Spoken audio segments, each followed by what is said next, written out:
Now, for our next lesson, okay? So, sa financial statement, so far, na-discuss na natin yung tatlo. Ito yung income statement or statement of comprehensive income or profit or loss statement. At na-discuss na rin natin yung statement of changes in equity.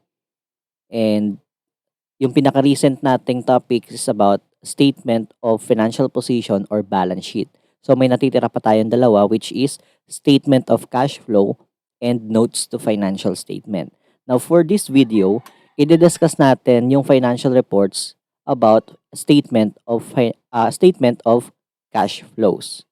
Okay, ano bang makikita natin sa statement of cash flow? By the way, statement of cash flow, tinatawag din siya ng iba as cash flow statement kasi parehas lang naman yun. Okay?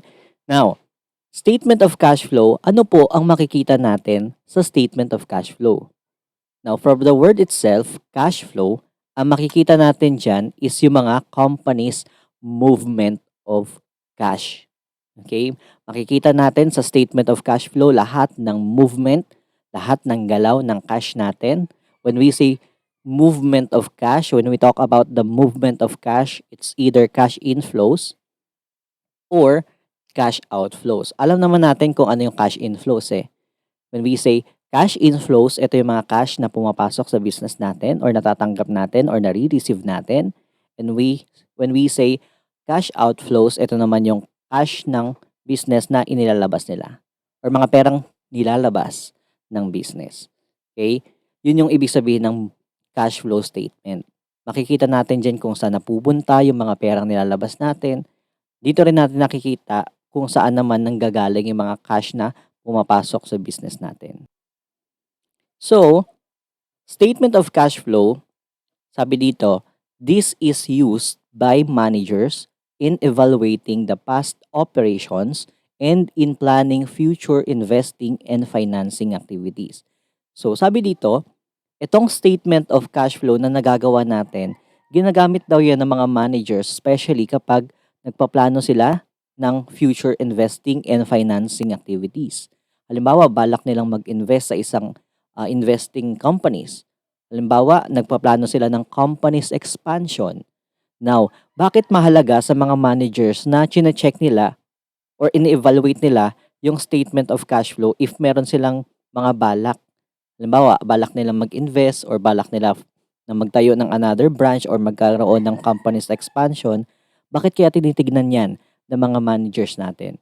We all know na kapag meron tayong mga investing activities or financing activities such as company's expansion, kailangan natin ng enough cash or big amount of cash para mapondohan yung company's expansion. 'Di ba? So dito kasi sa statement of cash flow, malalaman natin kung magkano yung nagge-generate na cash o yung capability ng company na mag-generate ng cash. Siyempre, kapag meron tayong company's expansion, kailangan natin ng amount of money para pondohan itong mga company's expansion na to or itong mga financing activities na tinatawag natin. Okay?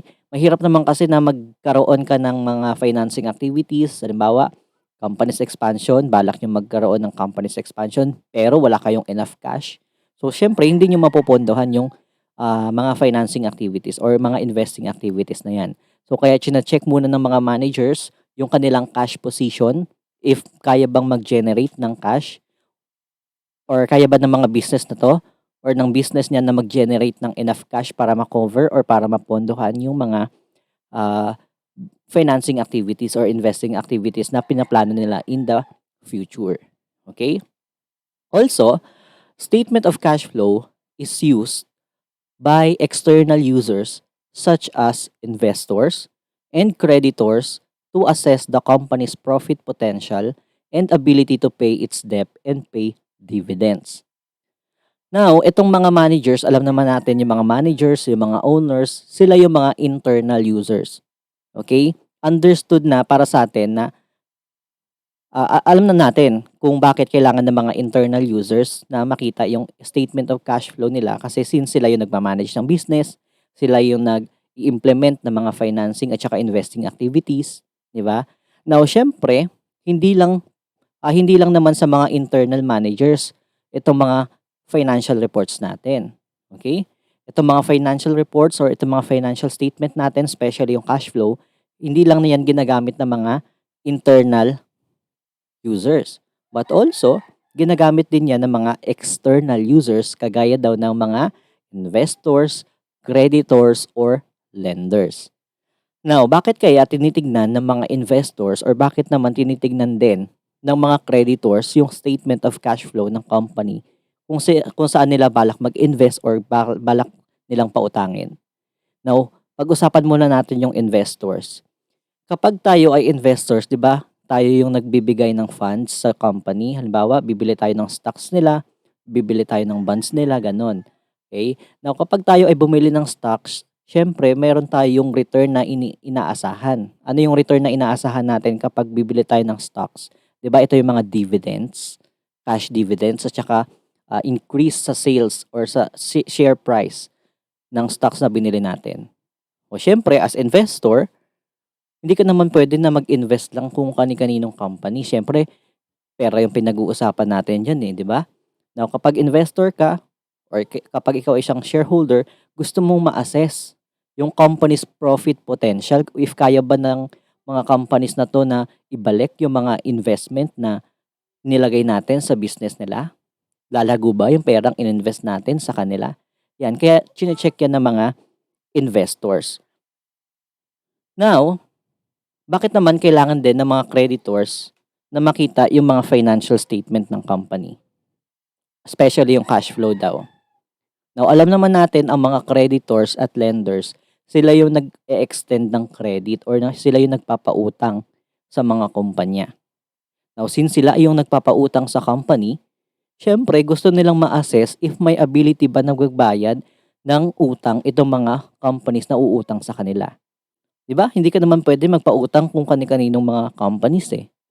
Siyempre, as creditors or as lenders, chine-check mo muna yung capability ng isang company na mag-generate ng cash. Or may kakayahan ba yung company na 'to? Or may enough cash ba sila para bayaran lahat ng utang nila? 'Di ba? Gano'n 'yon. So, hindi lang applicable or hindi lang para sa mga internal users itong cash flow statement at saka yung mga financial statement. But also, ginagamit din yan ng mga external users. Okay? Now, so sa statement of cash flow, kapag pinag-uusapan natin yung statement of cash flow, meron tayong cash flow activities. Okay?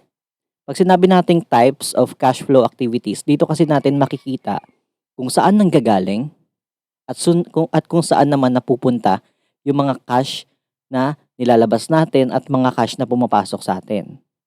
Okay? Now, ano yung three types of cash flow activities? So, meron tayong operating activities, investing activities, and financing activities. So, tandaan natin yan. Bakit lumabas sa exam yan or lumabas sa quiz? What are the three types of cash flow activities? So, we have operating activities, investing activities, and financing activities. Now, i-discuss natin kung ano yung mga operating, investing, at saka mga financing activities na yan. Now, let's start with operating activities. Anong meron sa operating activities? According dito, operating activities, this includes cash activities related to net income. Ibig sabihin, kapag sinabi nating operating activities, ito yung mga cash flow natin na may kinalaman sa net income mo. So, since may kinalaman yan sa net income mo, may kinalaman yan sa revenue or sa income at saka sa mga expenses. Okay? Now, halimbawa, may kinita ka sa pagbebenta ng product or may kinita ka sa pagpe-perform or sa pagre-render ng service. Now, kapag may natanggap kang pera galing sa pagbebenta mo ng product, yan ay cash flow under ng operating activities. Why? Kasi related siya sa revenue or income. Now, halimbawa naman, nagbayad ka ng interest, nagbayad ka ng sweldo ng mga empleyado mo, salaries expense, nagbayad ka ng mga tax sa government, nagbayad ka ng mga rent o rent expense. Now, ang mga yon, example yan ng mga cash flow under ng operating activities. Why? Kasi may kinalaman sila sa expense. Yun lang yung tatandaan natin kapag sinabi nating operating activities. When we say operating activities, ito yung mga cash flow activities natin or cash flow natin na may kinalaman sa net income, especially sa income natin at sa mga expenses. Kapag kumita ka ng pera sa pagbebenta ng product or sa pagbebenta ng service, operating activities yon. Kapag naglabas ka ng pera kasi nagbayad ka ng mga iba't ibang expense, kagaya ng tax expense, insurance expense, okay? Yung mga yan ay under ng operating activities. Now, operating activities are cash flow from the primary activities of the business. Okay? Pag sinabi nating primary activities, ito yung mag-generate ka ng income at mag-incur ka ng expenses. Okay, diba? In daily operations or sa daily operations ng business, may ginagastos tayo, may binabayaran tayo, may kinikita tayo, nag-earn tayo ng income. Yun yung mga primary activities ng business. Okay? Yan ang tatandaan natin. So, meron tayong mga example para maintindihan natin yung operating activities. So, unahin muna natin yung cash inflow or cash receipts. Pag sinabi natin cash receipts, pag sinabi nating receipts, mga natatanggap mong pera, kaya yan inflow. Now, ano kaya yung mga example ng cash inflow from operating activities? So, number 1, sale of goods or services. Okay, halimbawa, nagbenta ka daw ng product, nagbenta ka ng goods, nagbenta ka ng service sa customer or sa client. Now, yung perang matatanggap mo sa pagbebenta mo ng goods and services, yan ay cash inflow under ng operating activities. Bakit po siya inflow? Kasi nga may natanggap ka eh. May natanggap kang pera kasi nga nagbenta ka ng produkto. Nagbenta ka ng service sa customer. So kapag nakatanggap tayo ng pera galing sa pagbebenta natin ng produkto at saka ng serbisyo, cash inflow yan under ng operating activities. Bakit siya under ng operating activities? Kasi may related, itong cash natin is related sa revenue or income. Naintindihan? Next. So next naman is interest received from loans. Now, regardless kung sino yung magbabayad ng interest, kung ikaw ba o yung sila, kung interest expense man yan or interest income, tandaan natin ang interest ay operating activities palagi. Okay? Now dito, ang sabi kasi dito, interest received from loans. Halimbawa, nagpautang tayo ng pera. And then yung pinautang nating pera may interest yun. So, di ba, yung umutang sa atin, bukod sa principal amount na babayaran nila, babayaran din nila yung nag-accrue na interest. Kung magkano may yung interest na tumubo dun sa utang nila. Now, yung perang matatanggap natin galing sa interest, yan ay tinatawag nating interest income, di ba? Now, kapag may natanggap tayong pera galing sa interest, yan ay cash inflow under ng operating activities. Why? Kasi itong cash receipts mo na yan or itong natanggap mong pera galing sa interest, yan ay cash inflow na may kinalaman sa income or revenue. Okay? Interest income ang tawag dyan eh. Next. Okay, number 3, dividends received from investment. Now, halimbawa meron tayong biniling stocks. Okay? Kunyari stockholder tayo. Bumili tayo ng mga stocks. Now, kapag may stocks tayo, di ba meron tayong tinatawag na dividends? Now, kapag nag-declare ng cash dividends yung company kung saan tayo bumili ng stocks, may portion doon na may makukuha tayo or may portion doon na may share tayo doon sa income na or sa kinita nila. Ang tawag doon, dividends. Now, kapag nakatanggap tayo ng pera galing sa mga dividends, sa mga investment natin or sa mga stocks na binili natin, yan ay cash inflow under ng operating activities. Kasi ang tawag dyan, dividend income. So, related siya sa revenue or income. Naintindihan? Next. Ano naman yung mga cash outflows? Etong mga cash outflow natin, yan yung mga cash payments natin. Mga perang nilalabas ng business natin. Okay?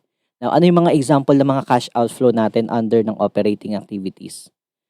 So, number 1, we have merchandise purchased from suppliers. And number 2, materials used to manufacture products. Halimbawa, bumili tayo ng mga materials para makagawa ng product. Halimbawa, bumili tayo ng mga merchandise, bumili tayo ng mga products, or bumili tayo ng mga inventories. Or kunyari, bumili tayo ng mga supplies. Now, kapag bumili tayo ng mga merchandise, bumili tayo ng mga product, bumili tayo ng mga materials, since ikaw ay bumili, malamang maglalabas ka ng pera. Ikaw yung magbabayad kasi ikaw yung bumili. Now, ang tawag natin dyan ay cash outflow under ng operating activities. Okay?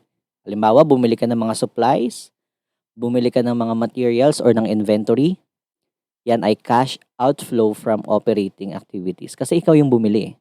So, since ikaw yung bumili, expected natin na tayo yung maglalabas ng pera. Okay? Now, ano pa yung example? Next is employee's salary. Ito yung binanggit natin kanina. Kapag tayo ay nagpasweldo ng mga empleyado natin, di ba salaries expense ang tawag doon?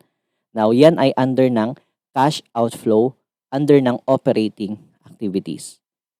Bakit siya under ng operating activities? Kasi itong pagbabayad natin ng salary or pagpapasweldo natin sa mga empleyado natin, yan ay cash flow natin na may kinalaman sa expenses. O, di ba? Next, interest paid to lenders. So, kabaligtaran siya neto kanina. Ito kasi, ikaw yung nakatanggap ng interest galing sa loan. Ikaw kasi yung nagpautang, kaya ikaw yung nakatanggap ng interest. Now, inflow yon under ng operating activities. Now, dito naman, interest paid to lenders. Halimbawa, tayo naman yung umutang. Now, if ever na tayo yung umutang tapos yung perang inutang natin is may interest, malamang bukod sa principal amount na dapat nating bayaran, we also need to pay the interest na nag-incur doon or nag-accrue doon sa loan natin. Now, kapag tayo ay magbabayad ng interest sa ibang company or doon sa inutangan natin, malamang maglalabas tayo ng pera dyan. Kaya cash outflow yan under ng operating activities. Tandaan nyo ha, lahat ng interest income man yan or interest expense, under yan ng operating activities. Next, income taxes o gaya ng sinabi natin kanina, kapag tayo ay nagbayad ng tax sa government, di ba? Taxes and licenses yan or pwede natin siyang tawagin tax expense. Now, kapag nagbabayad tayo ng tax sa government, usually, di ba tayo naglalabas ng pera kasi babayaran natin yung tax natin eh. Therefore, it is cash outflow under ng operating activities. Okay? Now, bakit siya under ng operating activities? Kasi itong pagbabayad natin ng tax, related siya sa expenses. Tax expense yun eh. Okay? And last, other operating expense. Halimbawa, utilities expense, rent expense, advertising expense, lahat ng yan, mga expense na yan, under yan ng cash outflow for operating activities. Yan lang, madali lang intindihin. Basta, ang tandaan nyo, kapag pinag-uusapan natin yung operating activities, ito yung mga cash flow natin na may kinalaman sa pagbebenta. Okay? Ito, pag sinabi natin operating activities, ito yung mga cash flow natin na may kinalaman din sa revenue or income mo at saka sa mga expenses. Halimbawa, kumita ka ng pera kasi nagbenta ka ng produkto or ng serbisyo, cash inflow yun. Okay, nakatanggap ka ng dividends, nakatanggap ka ng interest, cash inflow yun under ng operating activities. Halimbawa naman, bumili ka ng mga materyales, bumili ka ng supplies, bumili ka ng mga merchandise inventory, okay? May binayaran kang mga expense, mga rent expense, salaries expense, tax expense, lahat ng yan is operating activities. Especially, ang tawag sa kanya ay cash outflow kasi naglabas tayo doon ng pera. Naintindihan? Next. So, yung next naman natin is investing activities. Now, ano namang meron dito sa investing activities? Actually, sa investing activities, ito naman daw yung mga cash activities natin na related sa mga non-current assets. Kanina, sa operating activities, di ba mga cash activities natin yun na related sa net income or sa revenue or sa expenses. 'Di ba? Now, itong investing activities, ito naman yung mga cash activities na may kinalaman naman sa mga non-current assets. Now, ano ba yung mga example natin ng non-current assets? So, non-current assets include long-term investment such as bonds and stocks. Okay? Number two, properties, plant and equipment like building, machineries and equipment, furnitures and fixtures. Yan, mga properties, plant and equipment. And the principal amount of loans made to entities or made to other entities. So, ibig sabihin, kapag tayo daw ay nagpautang ng pera sa ibang tao, ang tawag daw doon ay investing activities. Under yan ng investing activities. Kapag tayo yung nagpautang sa ibang tao or sa ibang kumpanya. Now, pero kapag pinag-uusapan naman natin yung interest, tandaan nyo, di ba, sabi natin kanina, kapag pinag-uusapan natin yung interest, under siya ng operating activities. Lagi nyo lang tatandaan, when we talk about interest, always yan nasa operating activities. Okay? Now, ano naman yung mga examples ng mga cash inflow at saka cash outflow ng investing activities? So, unahin muna natin yung cash receipts or cash inflow. Again, cash receipts or cash inflow, ito yung mga natatanggap nating pera, mga perang pumapasok sa business. Now, ano ba yung mga examples ng cash inflow for investing activities? Number one is the receipts from sale of long-term investment. So, halimbawa, mga bonds, mga stocks ng ibang kumpanya. Halimbawa, may stocks tayo ng Jollibee. Okay? Now, yung stocks ng Jollibee, ibebenta natin sa ibang investor or ibebenta natin sa stocks exchange. Okay? For example.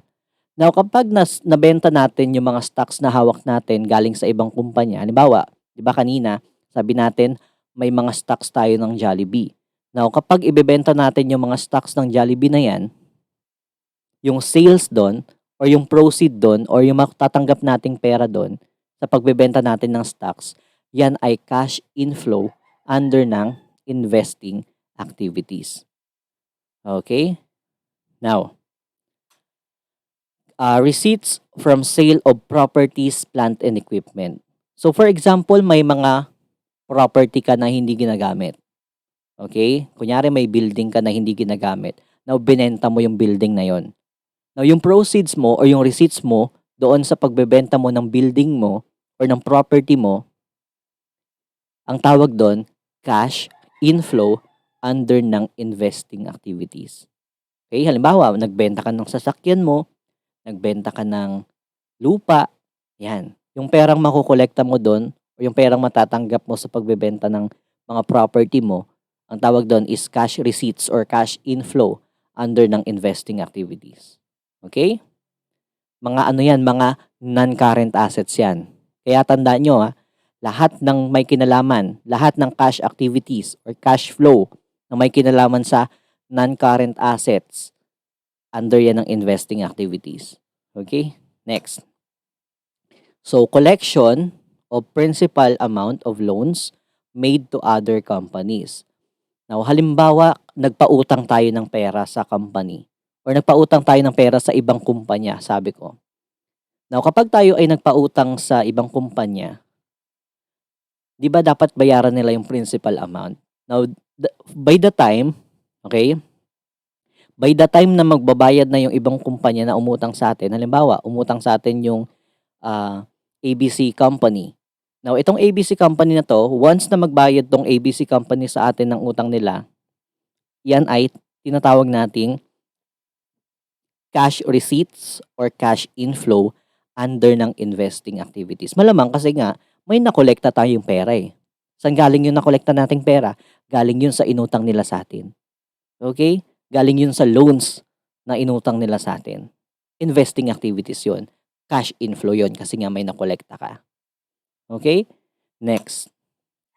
Ito naman yung examples ng mga cash payment or cash outflow.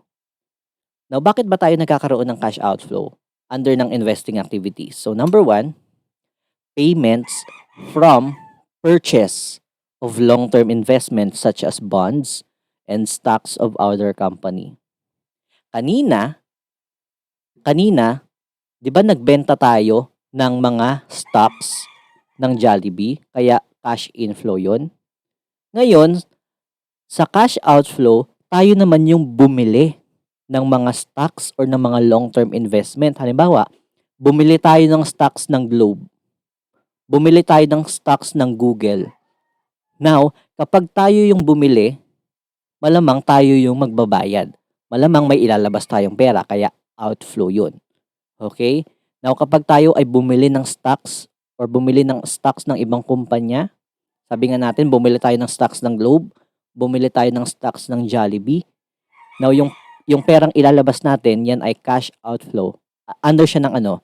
Under siya ng investing activities. Okay? Dito kasi, inflow yon. Why? Kasi ikaw yung nagbenta ng stocks ng ibang company. Pero dito, kaya siya naging outflow kasi ikaw naman yung bumili ng mga stocks. O ganun lang yon. Okay? Next. Purchase of properties, plant, and equipment. Now, bakit siya nasa cash outflow? Dito kasi ikaw naman yung bumili ng property. Okay? Kanina, kaya itong receipts from sale of property, plant, and equipment, kaya siya nasa inflow kasi tayo yung nagbenta. 'Di ba sa example natin, nagbenta tayo ng lupa, nagbenta tayo ng property. Since tayo yung nagbenta, may marireceive tayong pera. Cash inflow yun.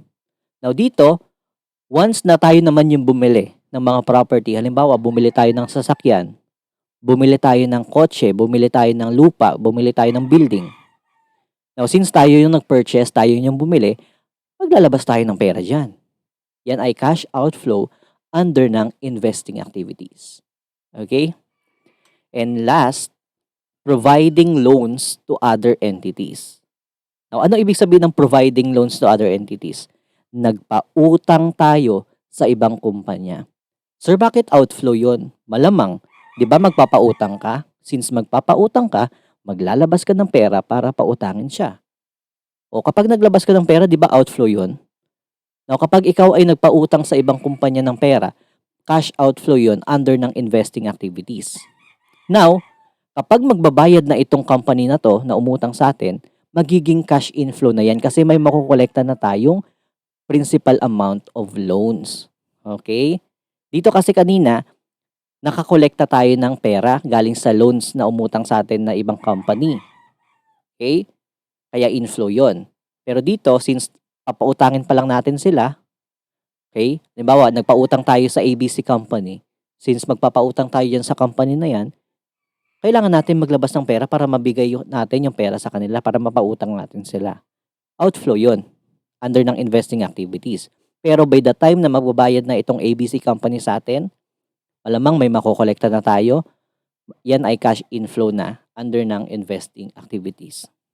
Yun lang, tandaan natin, lahat ng cash flow, lahat ng cash activities na may kinalaman sa mga non-current assets kagaya ng mga long-term investment, properties, at saka sa mga loans na papautangin natin, yan ay investing activities.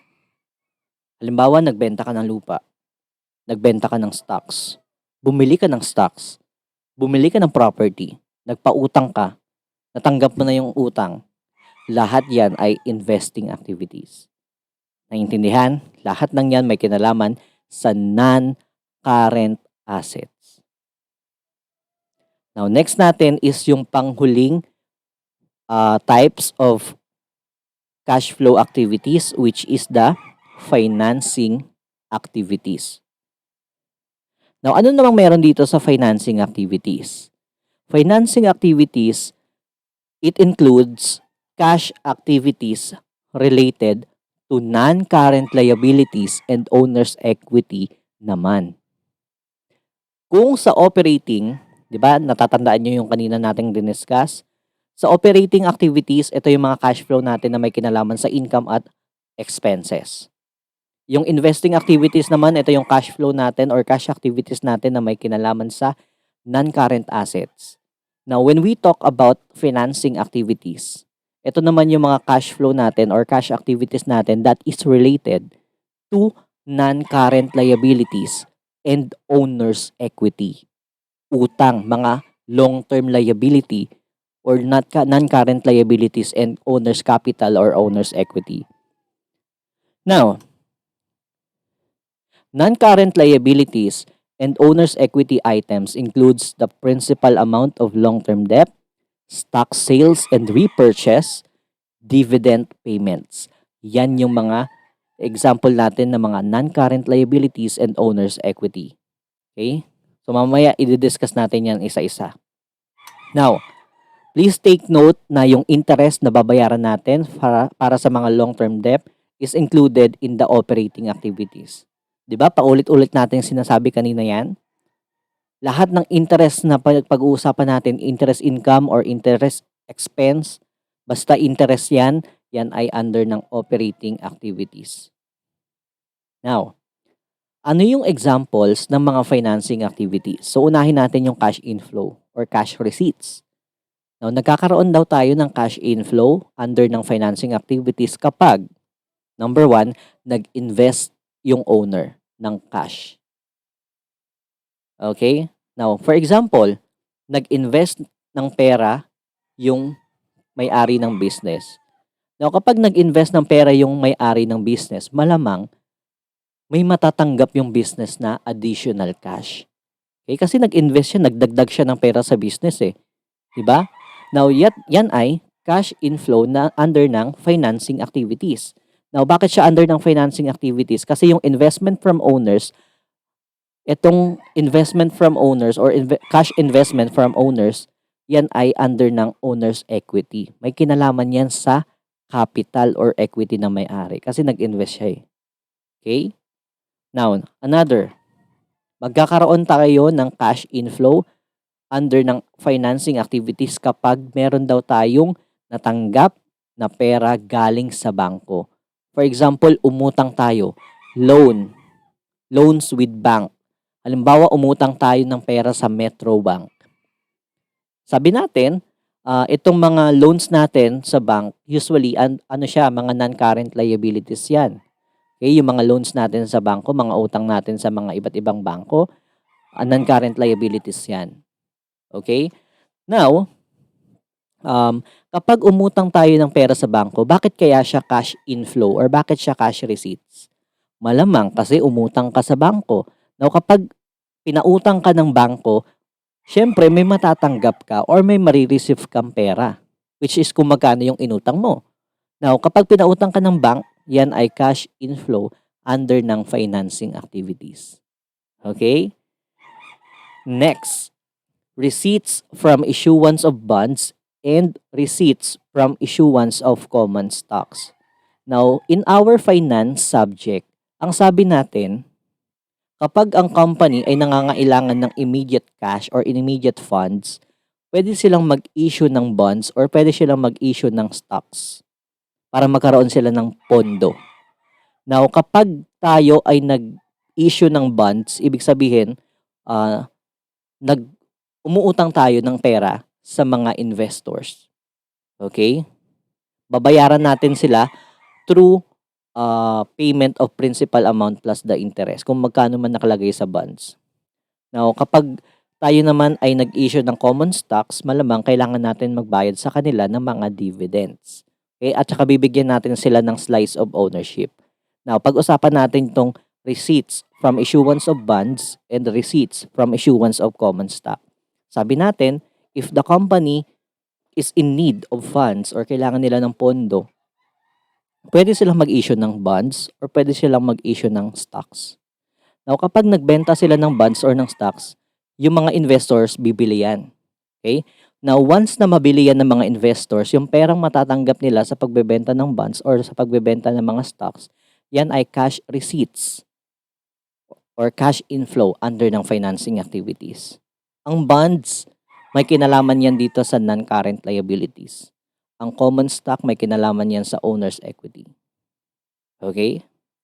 Now, so ito naman, cash payment or cash outflow natin from financing activities. So we have withdrawals of owner. Kanina, nag-invest tayo ng cash, kaya cash inflow yon kasi nagdagdag siya ng pera sa business. Cash inflow yun under ng financing activities. Now, once na mag-withdraw naman ng pera or once na maglabas ng pera yung owner sa business niya, of course, ang tawag natin dyan ay cash outflow under ng financing activities. Alam naman natin kung ano yung withdrawals eh. Diba, when we say withdrawals, naglabas siya ng pera. Nag-withdraw siya ng pera sa business. So, ang effect niyan, malamang cash outflow. Naglabas siya ng pera eh. Saan under yan? Under siya ng financing activities. Next naman is the payment from principal amount of long-term loans. Kanina, di ba umutang tayo sa bangko? Long-term liability yon or non-current liabilities yon kapag umutang tayo sa bangko. Now, siya ay cash inflow. Bakit siya cash inflow? Kasi nga, umutang tayo sa bangko. Kapag umutang tayo sa bangko, may matatanggap tayo or may marireceive tayong cash or pera. Now, once na babayaran natin yung utang natin sa bangko, malamang since magbabayad na tayo ng utang sa bank, magkakaroon na tayo ng cash payment. Maglalabas na tayo niya ng pera kaya outflow na yan. Okay? Naintindihan ba? Kapag umutang ka, inflow mo na yon. Kasi may matatanggap kang pera kasi umutang ka. Pero once na babayaran mo na yung inutang mo na yon, payment na yon, outflow na yon sa business mo. Okay? Next, payment from the principal amount of bonds and payment from the repurchase of common stocks. Now, kanina 'di ba nag-issue tayo ng bonds natin?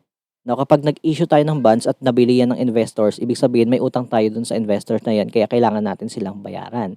Now, kapag babayaran na natin sila, okay, malamang cash outflow na yan under ng financing activities. So, next naman, payment from repurchase of common stocks. 'Di ba nag-issue tayo dito ng common stocks?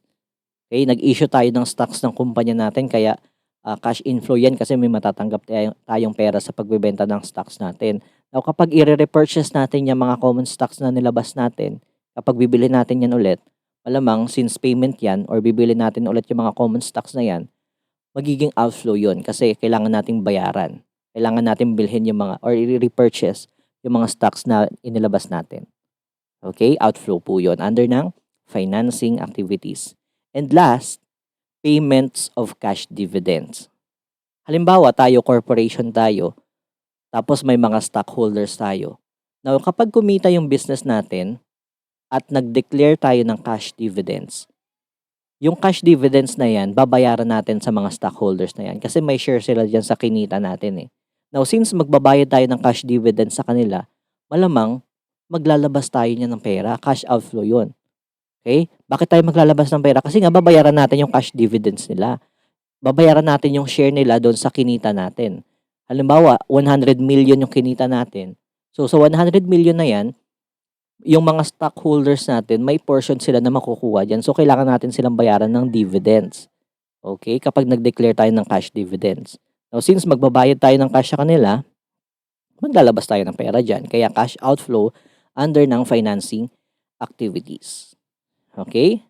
Now, tandaan nyo lang palagi, lahat ng mga cash flow or lahat ng cash activities na may kinalaman sa utang or mga long-term liabilities at saka ng mga non-current liabilities and owner's equity, lahat ng yan ay under ng financing activities.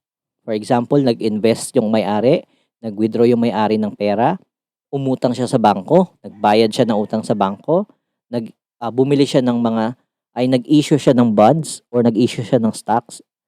Yang mga yan ay financing activities. Okay? So yun, madali lang naman siyang intindihin. Madali lang naman ma-identify or ma-classify kung anong particular activity siya sa cash flow. Kung operating ba siya, financing or investing. Mahalaga na dapat alam natin kung paano i-classify kung operating activities siya, kung investing activities siya or financing activities. Okay?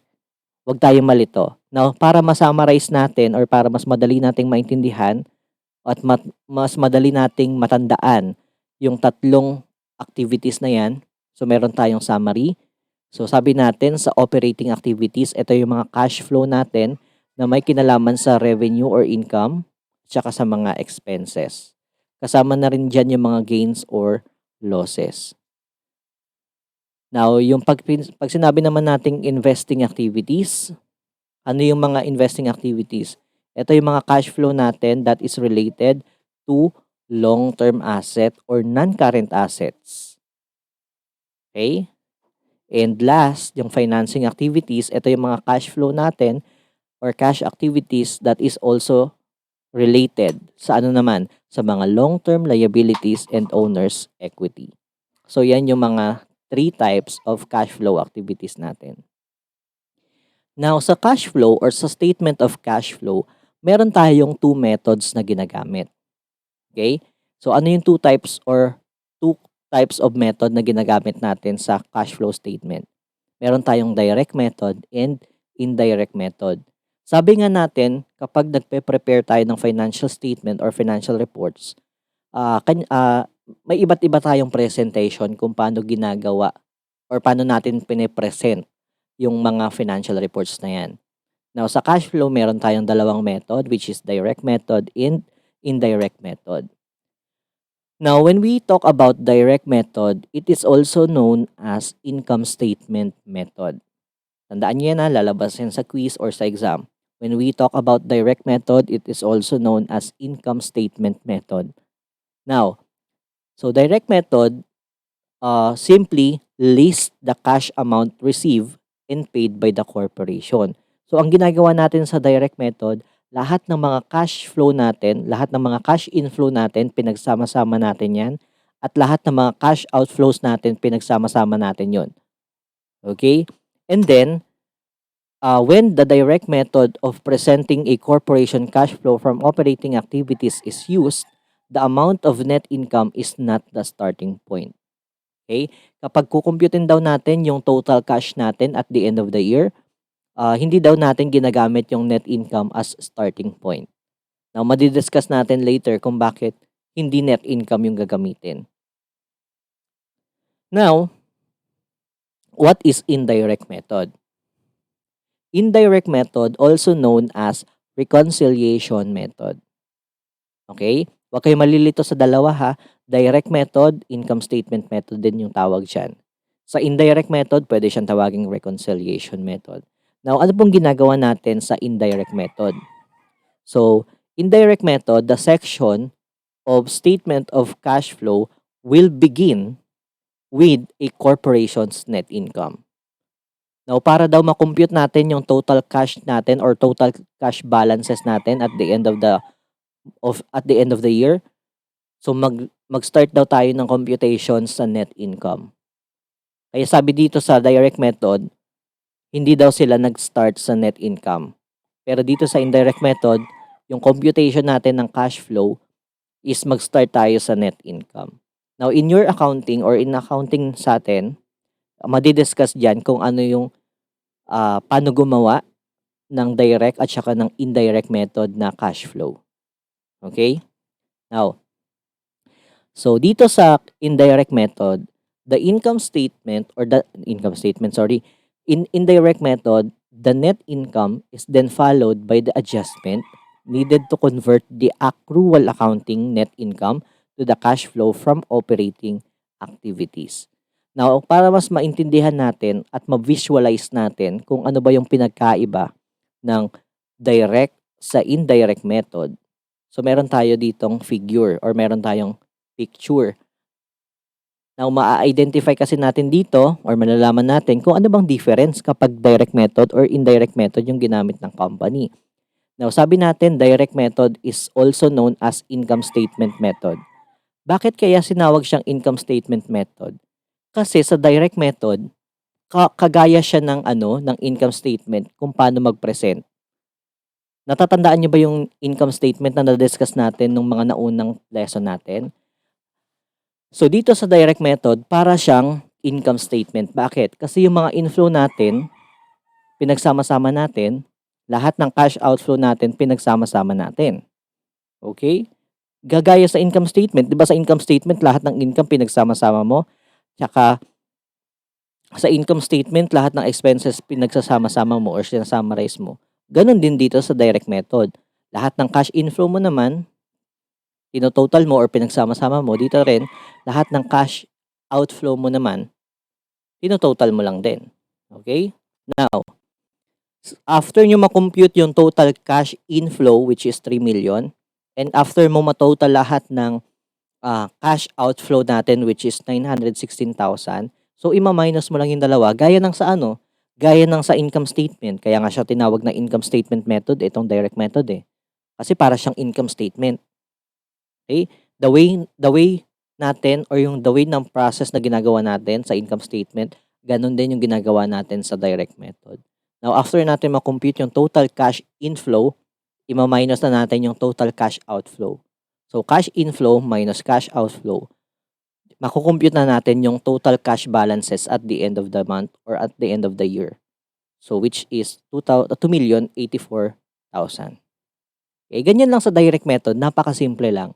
Lahat ng inflow mo, pagsasama-samahin mo, lahat ng cash outflows mo or nilabas mong pera, pagsasama-samahin mo, and then total mo lang. Okay? Sa direct method, hindi tayo nagsisimula sa net income. Wala kang net income na makikita dyan. Now, sa indirect method, tinatawag din tong reconciliation method. Bakit sinasabing reconciliation? Kasi nag-start tayo sa income statement or nag-start tayo sa net income, nagsisimula tayo sa net income and then may sudden adjustment tayo dyan. Especially yung mga non-cash expenses, binabalik po natin yun, kagaya ng depreciation. Okay?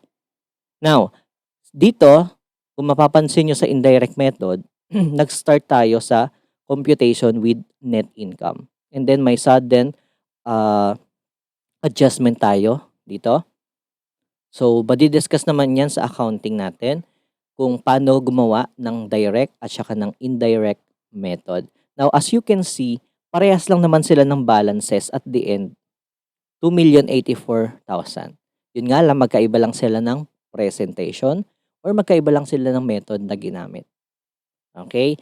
Yan yung tatandaan natin sa statement of cash flow. Now, at the end of the day, kapag gumawa ka ng cash flow statement, ang makikita mo dyan is yung kung magkano yung cash balances ng business at the end of the year or at the end of the month.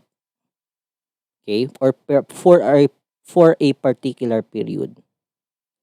Now, so, ayan, sabi nga natin sa direct method, nililista lang natin or sinasummarize lang natin lahat ng cash receipts or cash inflow natin at saka yung mga cash payment or cash outflow natin. Saka natin nakukompute itong cash balances natin. Now, sa indirect method, nag-start tayo ng computation sa net income. Okay? Now, so okay na tayo sa apat na financial reports or financial statement. Okay na tayo sa income statement, sa statement of changes in equity, balance sheet or statement of financial position, and cash flow statement. Now, yung pinakahuli is the notes to financial statement. Although itong notes to financial statement ay hindi kasama sa curriculum guide ng senior high school, ABM, i-discuss na rin natin kahit yung definition lang or para kung ano yung purpose ng notes to financial statement. Okay? Kasi part din naman siya ng financial statement. So, magkaroon lang tayo ng at least idea, magkaroon lang tayo ng additional information.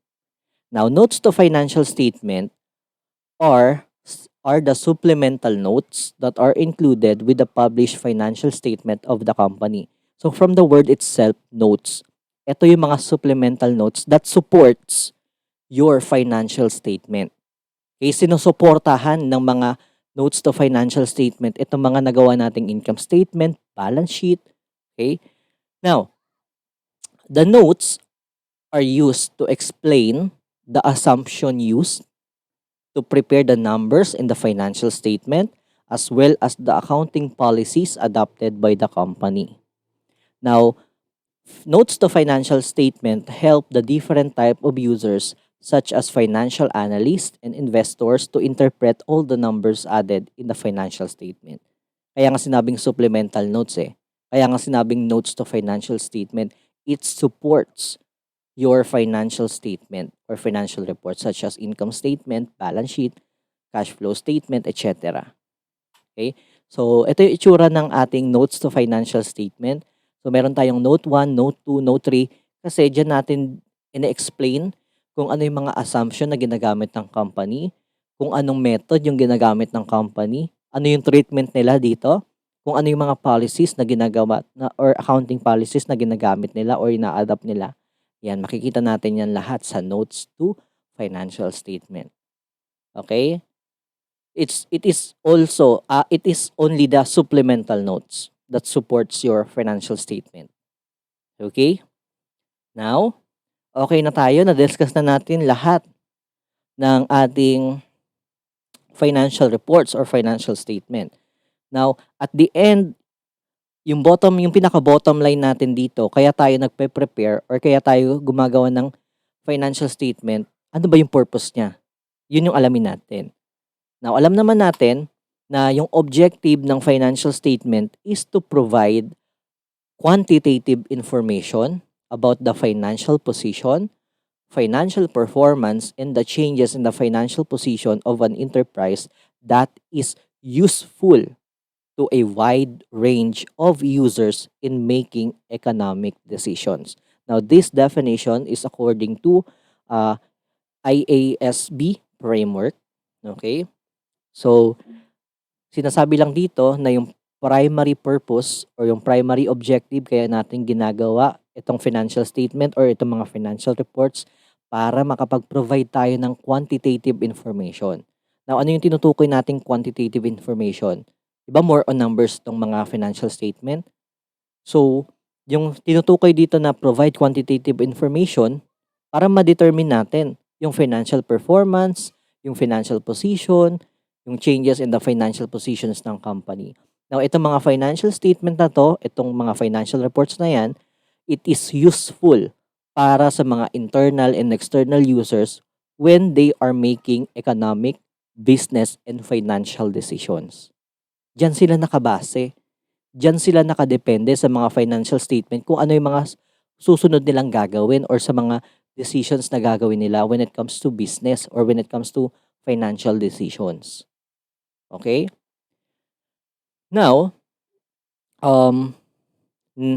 itong mga financial statement or itong mga financial reports na na-produce natin or na nagawa natin, ginagawa natin is ginagamit natin to sa finance para i-analyze, para i-interpret itong mga financial statement na to. Bakit natin siya ini-interpret? Bakit natin ina-analyze yung financial statement? Para magamit natin in making economic decisions. So dito na papasok yung topic natin next meeting, which is the horizontal analysis, vertical analysis, and accounting or financial ratios such as liquidity, profitability, efficiency ratio, etc. Okay? So, yun na muna yung i-discuss natin. Next meeting, i-discuss natin kung ano yung mga different financial statement analysis and ratios. So, that's all.